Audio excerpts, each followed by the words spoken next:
Welcome to Telangana movement classes. ఈ ఫోటోలో కనిపిస్తున్న వ్యక్తి ఆకుల భూమయ్య. ఈ ఆకుల భూమయ్య గురించి ఇంతకుముందు మనకు ప్రీవియస్ బిట్ ఏమని అడిగాడో చూద్దాం. తెలంగాణ జనసభ కన్వీనర్ ఎవరు అని ప్రీవియస్ క్వశ్చన్. ఆకుల భూమయ్య, ఇతనే ఆకుల భూమయ్య. ఈ తెలంగాణ జనసభ ఎప్పుడు జరిగిందంటే 1998 జూలై 5, 6 తేదీలలో హైదరాబాద్లోని అంబర్పేటలోని రాణా ప్రతాప్ హాలులో జరిగిన సదస్సులో తెలంగాణ జనసభ మరలా ఆవిష్కరించబడింది. ఈ తెలంగాణ జనసభ కన్వీనర్ ఆకుల భూమయ్య.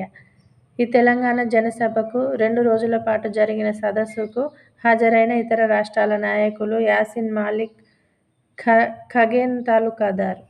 ఈ సదస్సులోనే ప్రజాకవి కాళోజీ నారాయణరావు జన తెలంగాణ మాసపత్రికను ఆవిష్కరించారు.